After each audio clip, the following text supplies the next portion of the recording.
Hey guys, Dave from Nerdarchy, for nerds, by nerds, and today I'm hanging out with Skip Williams, and I am super excited about this.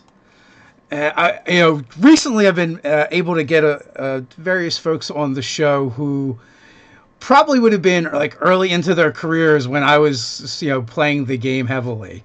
So it really is an honor to have you on, Skip. I'm happy to be here. So how are you doing? Which time zone are you in? Central Time. So it's like So it's 11 o'clock here. late morning, yeah. Not horrible. Not horrible. So we're here on the East Coast in lunchtime for us. So you're right now prepping for GaryCon as we speak. That is correct. What are you painting? These are the GaryCon minis from last year. You see them a little better this time? Yeah. There's it's a little vignette, paladin facing down Demogorgon. Never happens, right? Nice. So anyone who is looking to see Skip Williams, you're going to be at GaryCon next month on the GaryCon is from the 8th to the 11th, I believe. That is correct. I will be there all 4 days. Is this a annual pilgrimage for you? It has been for a while, yeah. Also, I let Lou Gygax talk me into being on the committee, so it pretty much eats up all my time from Labor Day to showtime in March every year now. Oh, so you're helping the magic happen behind the scenes. Yes, you could say that. You don't sound very enthusiastic about it. Well, I'm concentrating on the figs right now, and I did just get off a long private message with a whiny referee, so. Sorry to hear that. Well, so it goes. So, at the con itself, will you be running things? Will you be running games, doing panels? The answer to that one is yes. So, doing several things every day. So, what panels can people find you on? I'm doing my own panel, What's a DM to Do, which is it's going to be myself and Stephen Radney McFarland from Paizo Publishing, and my wife Penny, formerly head of the RPGA at TSR. Between the three of us, we've handled pretty much everything, so we're going to sit down on Friday night, and we're going to jam. We're going to talk with referees and lead a discussion on what you do when things go wrong. So, what would be your go-to piece of advice for a new GM and something's just gone wrong? My go-to piece of advice is remember that as the GM, you always have them outnumbered. And what I mean by that is if when you lose control at the table, it's because you've decided to relinquish control at the table. You're the only one who knows what's really happening. You're the only one who knows what can happen next. And that's very, very powerful. So if your players run away with it on you, it's because you let them. If you decide that you don't want to let them run away with it on you, then it's not going to happen. And a lot of people just don't quite grasp that. So don't panic. Just remember you've got this. It's just a question of how are you going to do it? Are you going to be able to do it without making any enemies? Are you going to be able to do it without, raining on everybody's parade or getting into a fist fight or whatever it is that you're doing? I mean, you can be wrong, of course, at the table, but you can never lose control of a session unless you decide to let it go. So you bring up fist fights. Have you seen many fist fights at the table? Never, actually. That's good. We have seen we have seen some threats of violence at the table, and we have seen one very ineptly applied headlock at one point. But we do try to keep the casualties to the minimum, or at least into the fantasy world anyway. No violence except possibly when food, money, or women are involved. But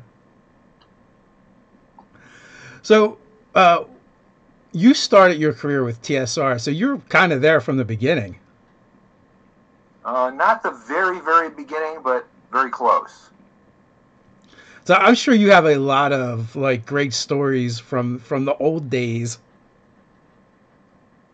I have stories from the old days. I'm not sure how great they are. You've also worked on quite a few products, Third Edition, Forgotten Realms. You've done more recent stuff as well. Now, most recently, I did a piece for Schwalb Entertainment for his horror game, Shadow of the Demon Lord, which was it's a little bit odd because the piece I was working on a piece of his world, and I don't know how familiar you are with it, but the continent's name is Rule, R-U-L, or Roll. I actually don't know how to pronounce it. It's kind of embarrassing. But it's sort of an analog of the Roman Empire, except this empire fell when the orcs, who were all slaves, revolted and took over the imperial throne.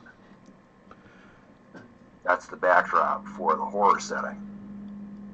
And then there's also a bad, nasty demon from the next world over who's trying to break in and take over the world. So it's very Cthulhu-esque in that way. So imagine that sort of a setting, and then imagine that there's a nation which is full of halflings who are, in spite of everybody's efforts, still sort of looked upon as the happy-go-lucky, simple, pleasure-loving. So spiritually, they've kind of won. They're certainly self-actualized anyway. So here's this country. It's just dripping with bucolic charm.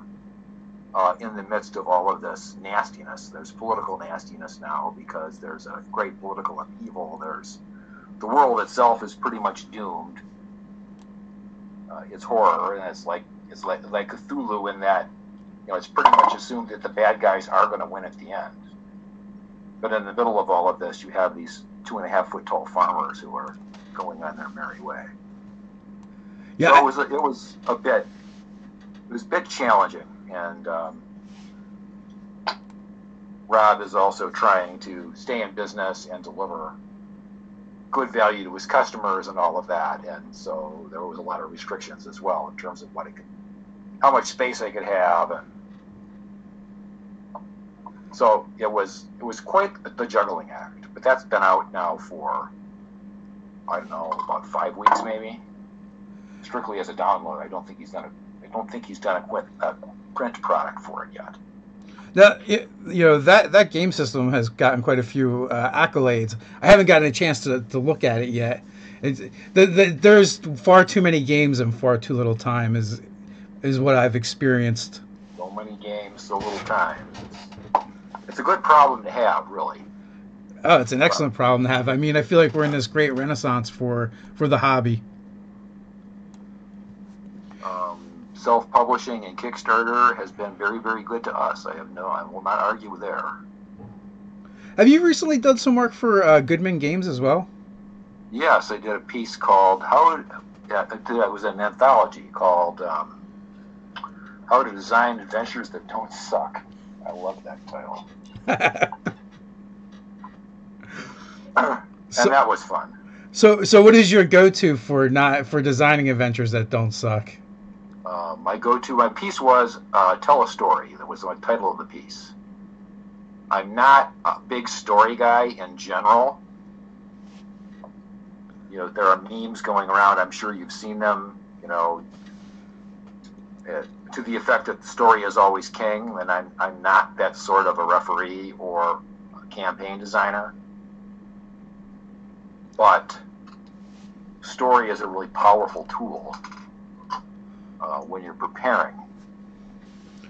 Well, what do you think about how the game kind of gets played now and compared to when you were playing it in the TSR days? Do you find it vastly different? there are people who are still playing the game exactly the way we played it in 1974. And there are people who are playing it all kinds of other ways. So that's a question. It depends on where you are and what the group is and what the group wants out of it. That's fair enough. I mean, there has been the OSR Renaissance where people are literally playing that game still, or games that have been derived from that game. I have to laugh because I saw a meme recently, and it was the D&D alignment grid, the 9-point alignment grid. And my version of the game, which is D&D 3.5, is shown in the lawful evil spot. I had to just laugh at that. But when we were designing that version of the game, we were responding to what was big in the community at the time, which was, well, what do we do when this happens? What do we do when that happens? Why aren't there some hard and definitive answers to these kinds of things? So that's the game we wrote. We wrote a game that we thought plugged most of the holes, if not all of the holes, that answered the questions that people had. And it kicked butt for quite some time, and of course it spawned a major piece of offspring in Pathfinder. So it's actually still going strong too. But now you see, in the main, a shift away from some of the hard rules and something that's a little looser and more freewheeling. So people's tastes change. Whoever gets the publisher's attention changes over time, and that will change the way the game is being played.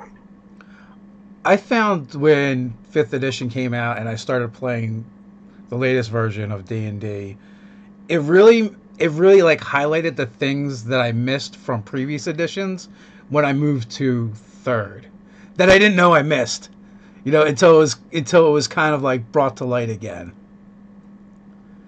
Like I totally get what you're saying, where 3rd edition was a response to all these gamers had these questions, and how do you do this, how do we fix that, and can we plug all these holes? And 3rd edition did that. Pathfinder does that. It fills in all those gaps really well, but to the point where, as the GM, it's almost like it took away some of your ability to abdicate because all the rules had already been kind of written out. Well, there's still plenty of room for creativity in 3rd edition, but it's odd because I don't really get much sense of nostalgia from 5th edition. I mean, it's a lovely system. It's a great system to write for. It's much easier to write for than 3rd edition it was. Let me tell you, I did a piece for Hammerdog Games that came out at about the time that 5th edition came out, and it's just so much easier to write for 5e.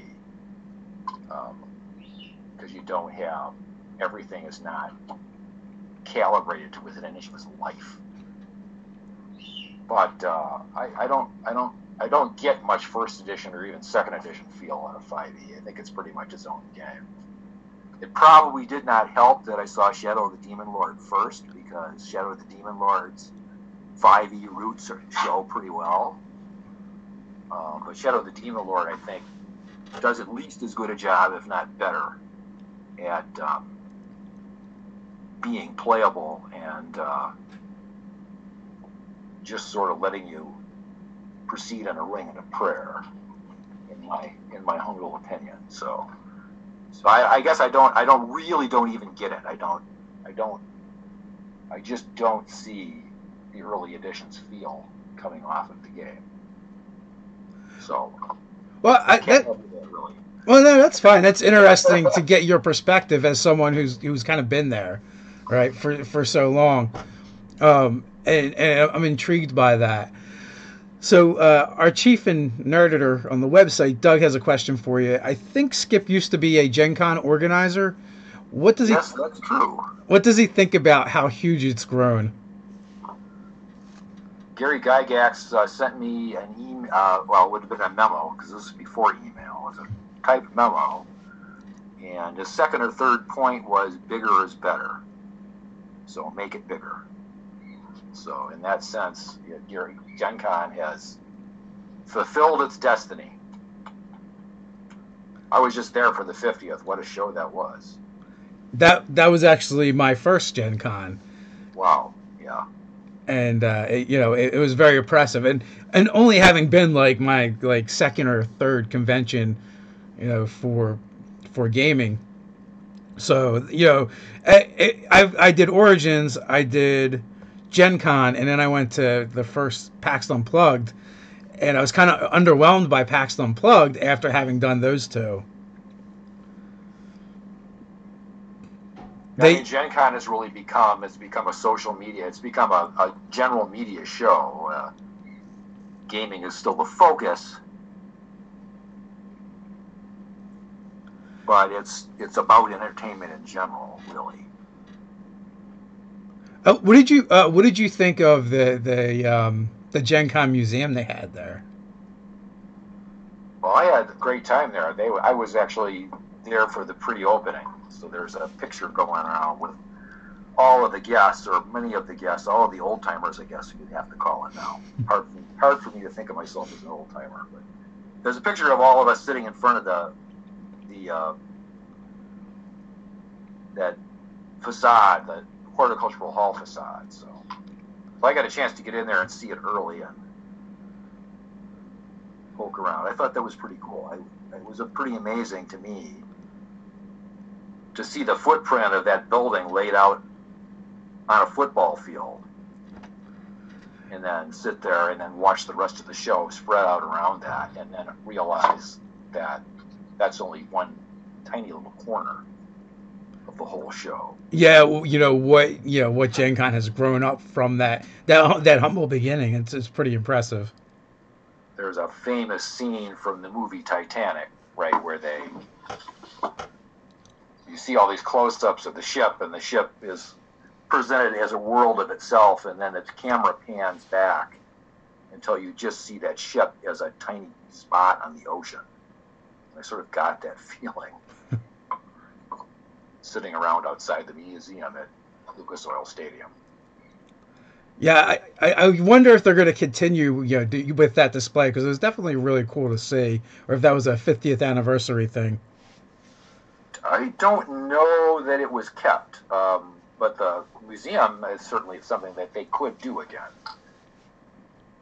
Most of that stuff, the stuff that didn't belong to Peter Atkinson personally, was all donated, but I'm pretty sure they could, or I should say loaned, not donated. But there's no reason why they couldn't collect that or something similar again. I don't know what their plans are.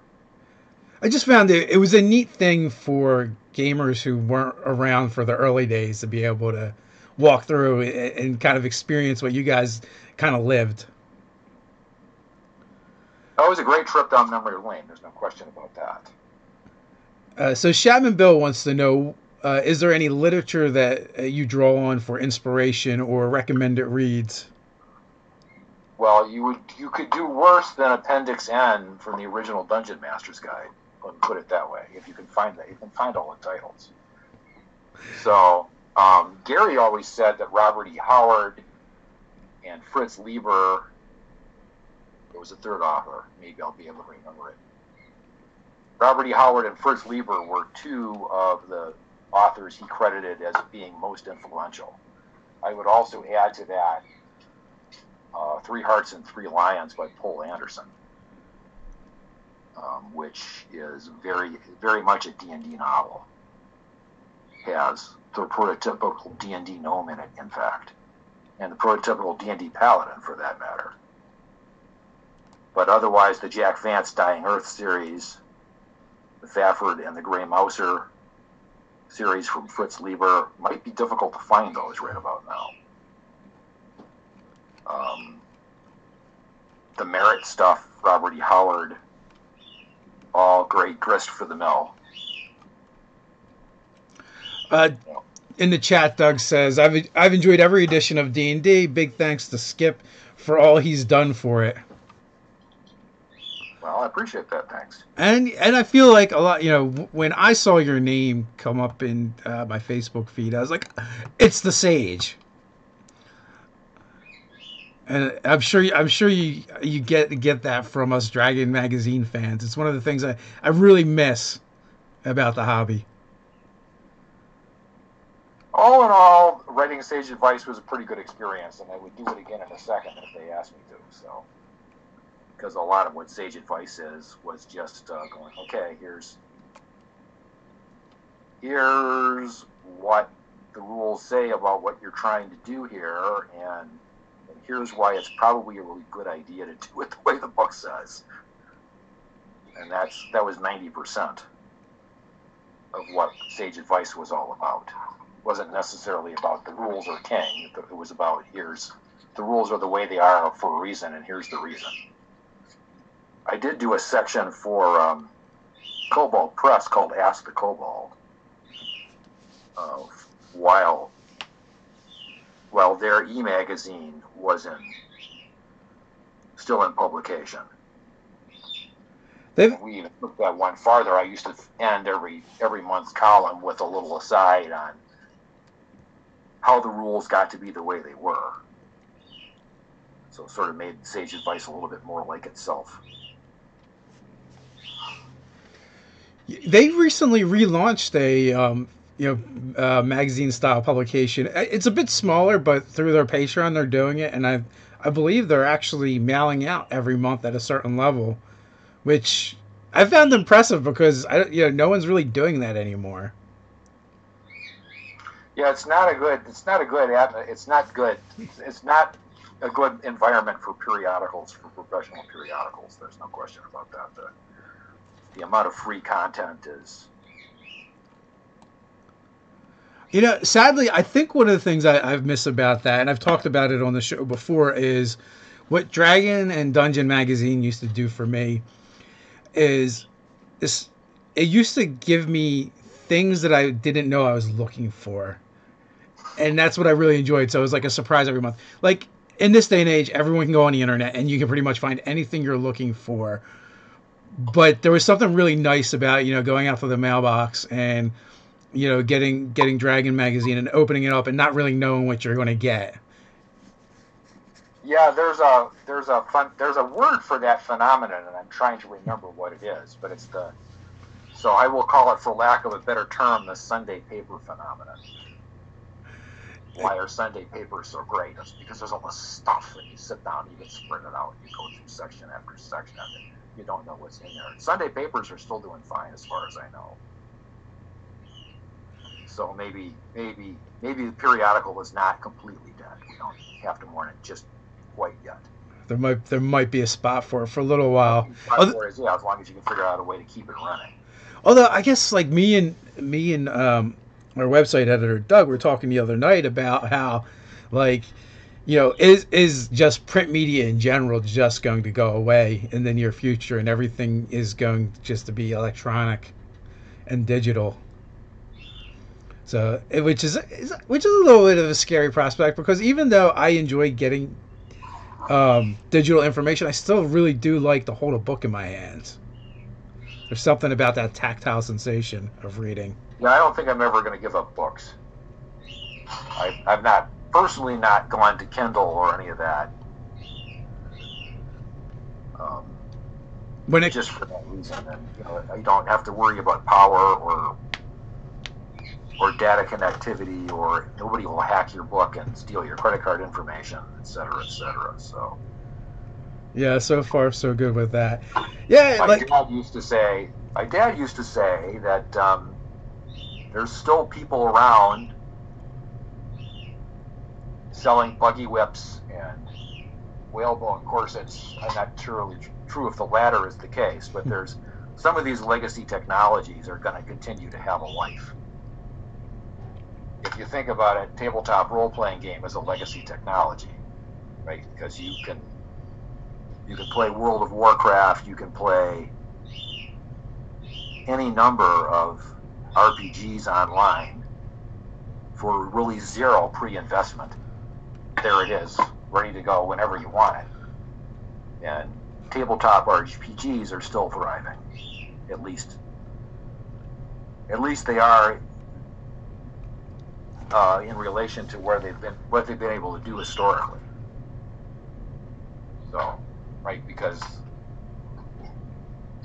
the face-to-face interaction is something that no computer is going to give you, at least not anything that we're going to see in our lifetime, probably. So I think books are. I think there's still going to be books there. Whether, like I say, periodicals, maybe they will all be sort of on the free model. You know, maybe that it will be the only way to make them work. If you have some people who have things to say are going to say them. So we'll have to see. Okay? So Anzanir says that Fafnir and the Grey Mouse books are on Audible, so some of those you can still find for sure, and people can draw inspiration from. I saw someone else mentioned Michael Moorcock with the Elric series as well, and also Cthulhu. When we're talking about the different inspirations, all of which are really great for telling different types of games. Yeah, I wish I could remember that third author that Gary used to talk about, but I cannot dredge it up. I cannot remember who it was he said. Somebody could probably look in, if there's a first edition DMG within your grasp, you could probably look it up, because I think he actually said so right in the book. Who were the strongest ones? Yeah, like I think I have a DMG around here somewhere. Original first edition DMG. So I'm gonna have to take a look. I'm looking across the room here at my game books, and there's no first edition books here, so I would have to go digging through the dusty corners of the house to actually find it. So I can't get up right now and take a look at it. But, no worries. He said so. I mean, he actually came out and said these were the sources. So we don't really need to speculate. Yeah, Bibles, if you will. Also, I understand he also said he didn't like Tolkien, which I don't think is really true. So, we kind of talk about that. Like, I enjoyed Tolkien when I read it in 8th grade, and I enjoyed the movies. But going back, I don't think I would enjoy them the same way I did. Oh, I reread them about every year or two. I hear a lot of people say that as well. And when people talk about them as far as being like D&D stories, I don't think they make good D&D stories because they run away a lot of times. Like, that's not what we do in D&D. We kill the monsters. There's anybody who says that the Lord of the Rings is a D&D's book, or that D&D is a Lord of the Rings game, doesn't understand either property. You just don't, because for one thing, there's no clerics, because the Valar are all pissed off at the mortals for burning the White Tree.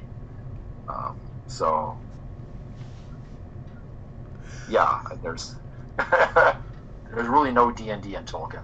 There's a little bit of Tolkien. 11:30. So next month, what games will you be running? I am doing 4 D&D 3rd edition games. One of them is actually a little mini campaign that I've started running at GaryCon.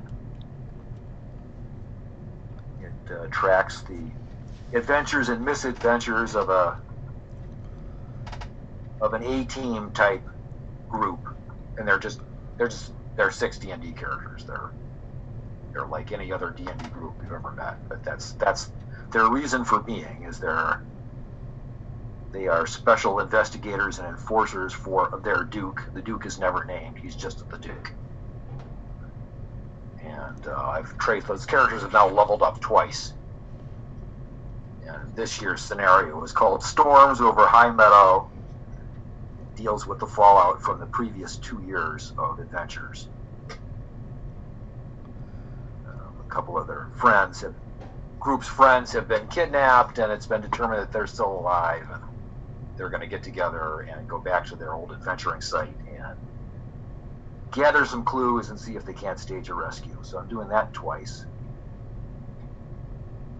And then I'm also doing just a more standard dungeon crawl called Fog in the Oakmoors, which is based on a piece I did for a very small publisher years ago. And the premise for that one is that all the youth from a frontier town got up one morning and stole their folks' horses and disappeared into the fog. And it's up to you to go figure out what the heck happened to them. So, and I'm also doing one mega session of the Dawn Patrol game, which is World War I air combat. Oh, cool. So what makes it a mega session? It's a mega session because it's probably going to wind up with 16 players. That is a lot of players. Yeah, that's a lot of players. It's a Dawn Patrol is a game you can generally play in 2 hours or less. We'll see. Right now, I think we're up to. I think there's 11 players in the game right now, plus me would be 12. It's a kind of game that you can run and play at the same time. So there will be at least 12 players at one table, guiding around. Is there a cap on the number of players? The size of the table. Yeah, as Dawn Patrol you can do. I've got the basic scenario worked out, so I've already got it planned out, and I'll probably plan it out, up to 16 or even 20 players. And if I get more than that, I'll still be able to withstand the scenario. So we'll make it work one way or another. Size of the table sounds dangerous, man. They might start pushing tables together for you. Well, we're already essentially doing that. We're already adding a table. I've already talked to the organizer. That's part of a group called Legends of Wargaming. So there's actually a hall captain involved with that one. And he's already committed to giving us the table space. So how many years have you been attending GaryCon now? I missed the first couple, so I really can't remember. I missed the first few. Sounds like a bunch. So Doug says it's Paul Anderson, 3 Hearts and 3 Lions. Paul Anderson, 3 Hearts and 3 Lions. Yep. And then and Shadazar pulled from the DMG page 224. The most immediate influence upon AD&D were probably DeCamp and Pratt, REH, Fritz Lieber, Jack Vance, Howard, yeah. HPL, and A Merritt. So the chat has responded. Merritt. So A Merritt, yeah, you've got the face in the abyss, and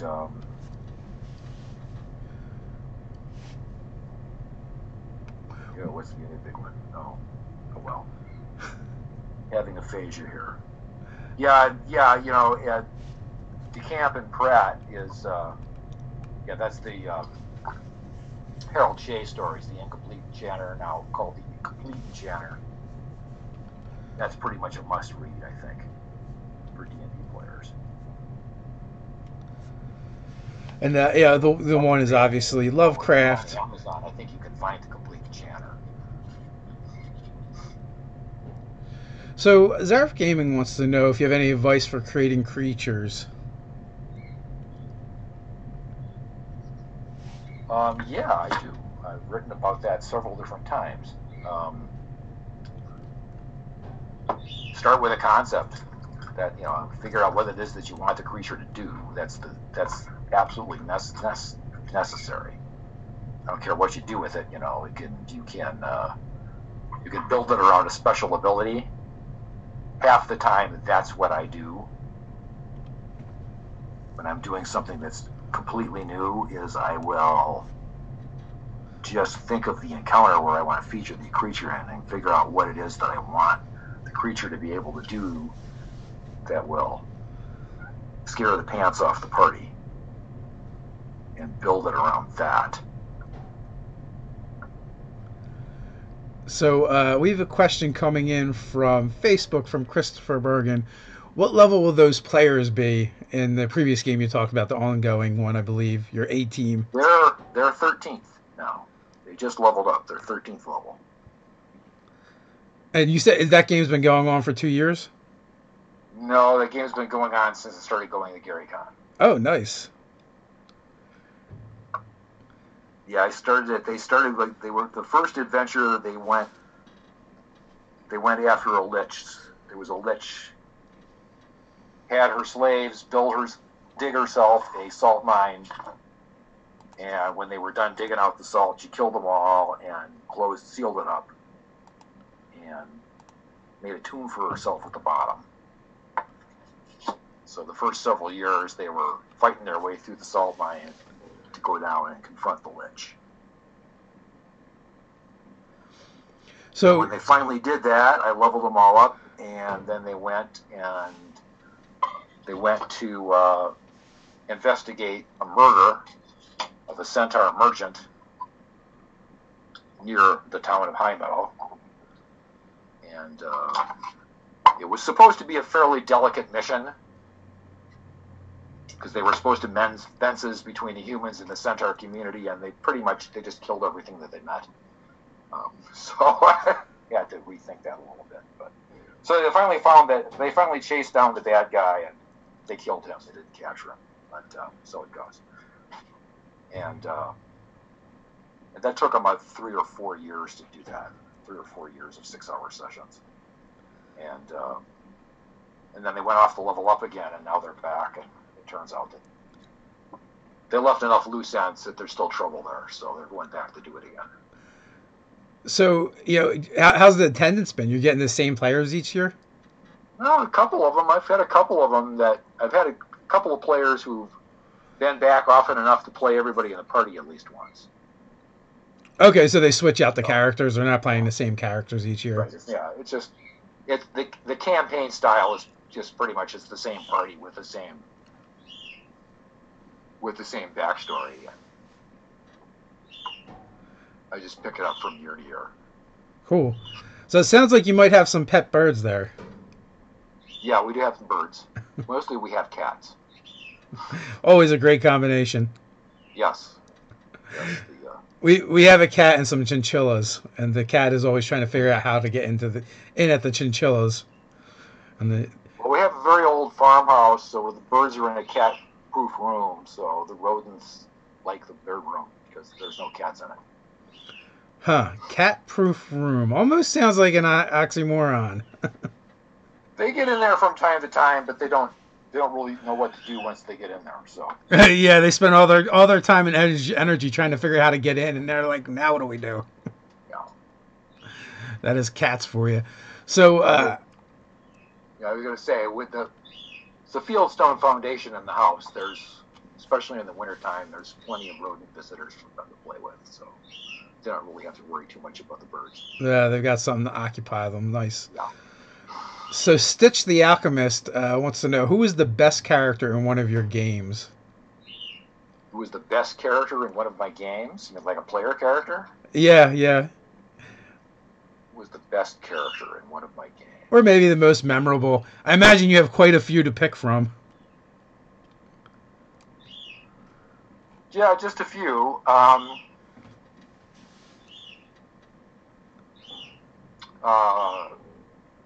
Probably the one with the longest legs, and I use that term only metaphorically because he's a dwarf. High school friend of mine had a dwarf fighter that he played for, I don't know, that game must have gone. Game started when I was in high school and ended when I moved to Seattle to work for WotC. So that's not quite 20 years. And he played pretty much one character throughout that whole time. Probably did. At the time of the campaign's end, he's probably the only player character who's been there pretty much through all of it. That is an impressive. He's pretty memorable. Thornton is his name, and he was actually working on becoming a paladin. And this was in the second edition days when dwarves couldn't be paladins. So So he never got his dream realized of being a paladin? Not yet. We'll revisit it at some point. They wound up doing a favor for a deity, and so the deity said, "Okay, if you really want to be a paladin, I can make that happen for you." And Dave went back to the main game world and talked to one of the more important NPC clerics and told him all about how he was becoming a paladin. And the cleric's like, "Yeah, okay. Why don't you lay down here? We'll put this wet cloth over your head. You can feel real good, and you can tell me all about it." But he eventually talked the NPC, into helping him along. So Scott in the chat wants to know when you're moving back, Skip. I want to play my dwarf again. What's that? Oh, yeah. Is that Scott Yonan? Who is that? Scott McLeay. Oh, don't. Sounds like something Scott Yonan would say, so that's what I asked. We also have a question coming in from Facebook from Christopher again. What races and classes are they? I believe he's speaking to your A-team, your long-running game. Oh, about the Storms Over High Meadow characters? Is that what he's asking about? Yes. Let's see. There's a Dwarven Fighter, because who doesn't love a Dwarven tank? And there is a Elf Mage, because if you don't love Dwarven tanks, you probably love Elf Mages. How can you not love a dwarf tank? What's that? So how can you not love a dwarf tank? He's almost always the first character. It's the dwarf fighter and the elven mage are almost always the first two characters chosen. Here at Nerdarchy, we're often accused of being dwarves ourselves, and we actually got dwarvenized not too long ago with minis. Our likenesses were imposed upon some flat plastic minis, which was pretty cool from Arknight. Oh, that's cool. So Doug has a question. Thoughts on having seen the hobby grow, evolve, and expand to what it is today? Widely known, and all the excitement and energy are surrounding it. I'm sorry. I think I lost the thread there. So, the whole thing back again. All right. So basically, he's asking what your thoughts on having seen the hobby grow and evolve and expand to what it is today. And there's so much excitement around it. People are watching D&D as entertainment. I think that's kind of the vein he's going along. Just the growth of. I don't know how. Of course, that's cool. How can you not think that's cool? I mean, it's amazing to think that this started out on Gary Gygax's porch, and now it's a worldwide cultural phenomenon. Now, that's what can you say about it other than how cool is that? And I know when we started playing, it definitely was not cool to be a gamer and play D&D and roll funny shaped dice. And now it's it's becoming chic. It's become a thing. It's popular. That's true. There's a meme about that. It's going around the net too, isn't there? Yeah. So, you seen that meme? The two panel meme. Yes, I have. From Stranger Things. Kids playing, and it says, "Look at the nerds," and then you got millennial type kids playing on the lower panel. So cool D&D players. So. I believe the kids in the lower panel are actually from Stranger Things. Ah, that makes sense. Sure. So, and that's just it. Like, pop culture is incorporating more and more of the game into it. So mainstream people are saying it, and we've gotten to the point where you can ask pretty much anyone what Dungeons and Dragons is, and they may not be right, but they have it. Like, something comes to their mind when you say that. Yes, and it's not satanic panic stuff. That's a very nice change. Yeah. So that's good. What do you? Oh, that satanic game. Well, no, not the satanic game. What do you think of the changes to the game in the sense that in the earlier editions there was a lot of restrictions as to, like, if you're this race you can't play that, or you have to be lawful good to be a paladin, those kind of things, moving away from that? Well, you know, most people, there were actually some reasons for that, and most people were skipping over those. But when I had a chance to remake the game, one of the decisions we made right away was, you know what, let's just let people play what they want to play. Because the game's supposed to be fun, right? So that's, yeah, I think it's great. I think it's good for the game. I think the game would not have a future if that change hadn't happened. I think the gaming's got a great, D&D's got a great future out of it. Right? And it had to change a little bit from that war game based, So world sort of thing that it had going in the late 70s. So is there any properties that you would be interested in working on? Any properties right now? Yeah. Well, whenever Rob Schwalb decides he wants something for me, he can call me anytime because I really like Shadow of the Demon Lord. I wouldn't mind playing around in Numenaria a little bit. I think Monty has got his own stable with people with together, but I would probably certainly say yes to that.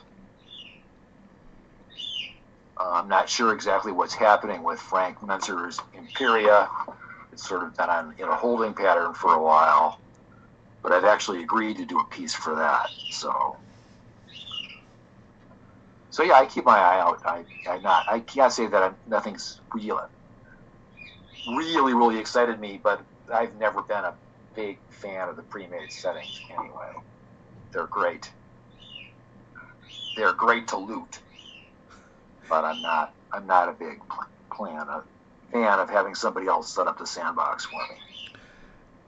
You're a man after my own heart. We feel the same way, and if a setting does tend to catch our eye, it's because it's not generic fantasy and they're doing something different. So I take it you prefer homebrew over defined settings. Are you currently running any regular games or playing in any regular games? I am not. My wife is doing 2 games online, and we get together periodically, and I prep her. Is she?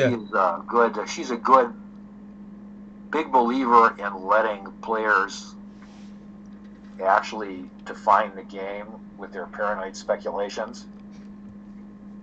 So she will tell me what has been said or done, and we put our heads together once or twice a week and see what we can do to make their worst fears come true. That is one of my favorite things, and my players are finally getting leery of mentioning things out loud, because as soon as they do, I'm like, yep, that's what it's going to be. Yeah, burrs. Well, there are ways to draw that out, maybe, right? There are always ways to draw them out, so. That is true. So we've got another question from Facebook from Christopher. Do you add a lot of house rules when you play? And if you do, could you give me an example, please? For D&D, now and then I do, but there's nothing I'm terribly fond of. I was just playing around with one in relation to my Gary Con game. I decided against it. And that is, there's a bard in the group. There's a gnome bard in the group. And when I leveled that character up, I decided to give that bard a second perform skill. Perform being important for the bardic music. I think everybody understands that. Do I have to explain what bardic music is, or are we? Nah, I think we're good. Yeah. So, just to give the character a little more tactical options, because I had the character set up as a lute player. Well, it's very difficult to play a lute and fight. So a lot of times the character had to do bardic music and nothing else. So I gave the bard a second perform skill, so that the character could fight and use bardic music at the same time. And I was looking at the way the rules are written and thinking that, it might not be a bad idea to limit bardic music available to the, yes, you're a star now, to the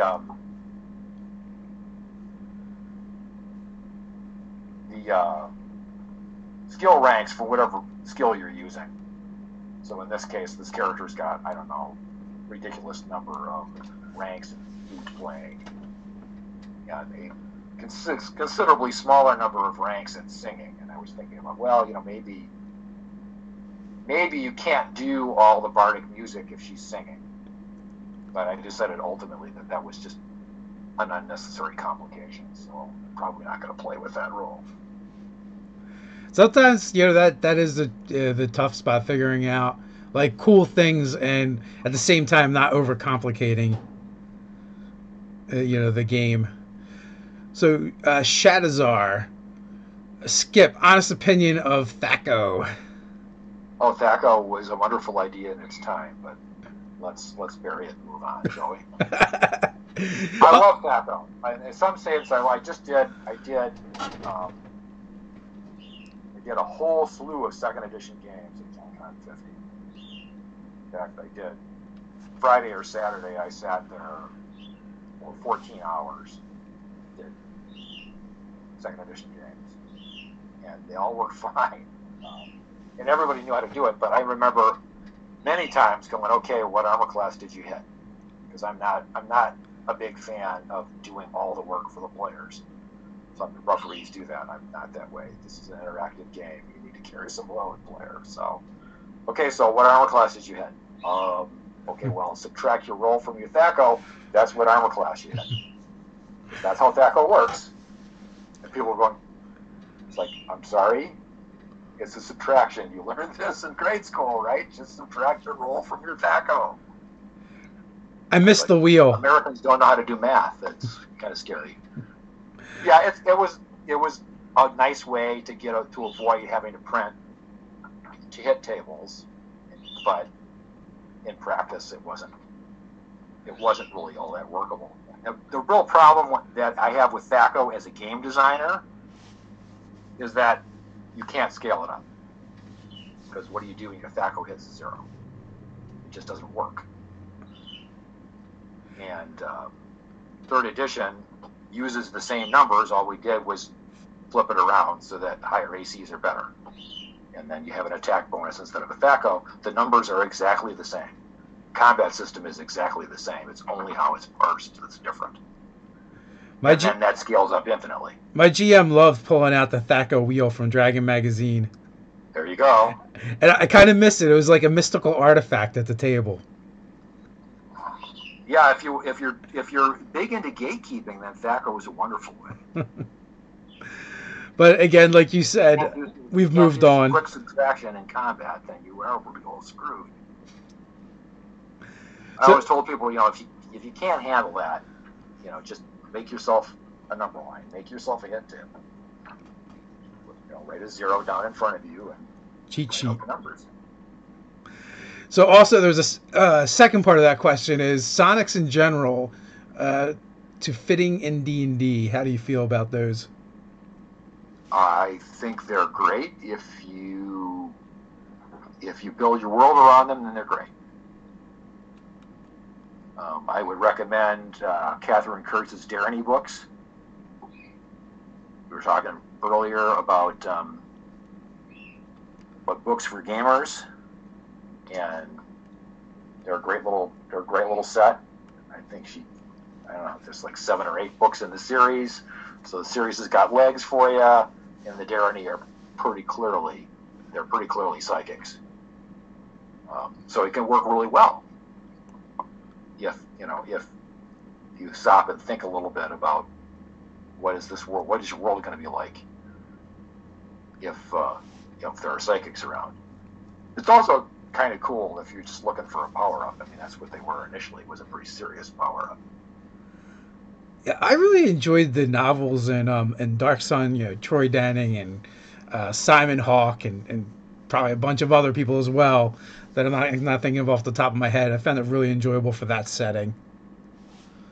It shook things up. So people are commenting on Surprise Cat. That room's not cat proof. So your cats are becoming internet famous. Yes. Well, people tell us that we should just do that and take donations for their cat food. So. Oh, there you go. Cats love the internet, and they usually when we do these live chats, when people own cats, they do find their way onto them. We have in the one online game I run, one of the characters is a tiefling, and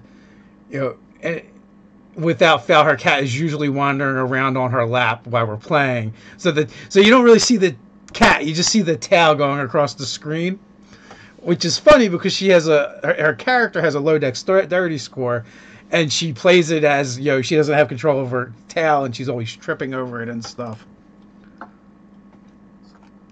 It's funny how things will work out for you sometimes. I think that's great. Yeah, they do. So, what are you most excited about for GaryCon this year? Mostly I'm excited about it's going to be over. That's just the way con organizers get. I literally had to kick somebody out of a private chat because he was asking me questions about his game. And it's like, okay, decide what you want to do. He was asking me for something I couldn't give him. Is what he was doing. But it's like, okay, I got a live conference. I gotta go. So. I know, Saved by the Bell. He supposed to be very needy sometimes.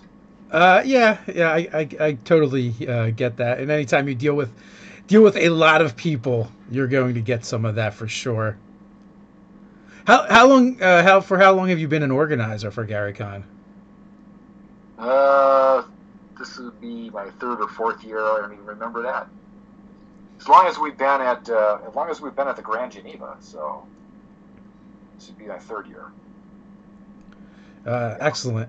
So Luke asked a question about what to do, how to manage the con's growth, and I made the mistake of making a suggestion. So I had to email for him shortly thereafter. But how would you like to be the coordinator for events? And I went, oh, really? Why me? Oh, that'll teach you. Yeah, well, Luke's active duty military, so he had an answer for that. So, yeah. So that brings us right up on the hour mark. So, is there anything you want to say before we head on out? No, nothing.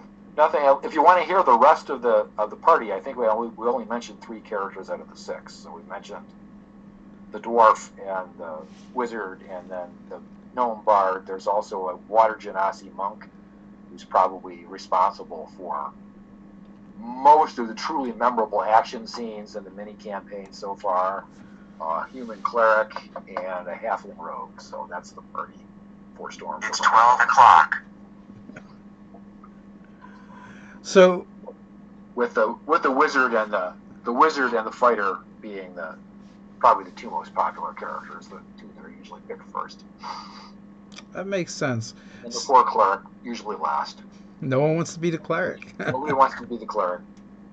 The cleric's actually a pretty kick-butt character. 3rd edition clerics are actually overpowered. But I enjoy cleric characters, especially when you play the cleric that doesn't heal. And it becomes a surprise to the party. Sorry, not that kind of cleric. Alex has one more question. I'm kind of curious about this too. Having never been to GaryCon, what's the attendance numbers like?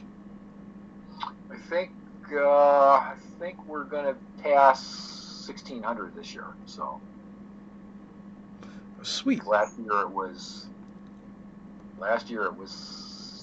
right around 1,400. So we picked up what, 12% or something like that. So I can only imagine at this point all your games are filled. They aren't. Oh. So, yeah. So guys, if GaryCon has a function they call the featured event, and you're limited to how many you can get. so my events are all featured. So only one of them is actually full. Okay.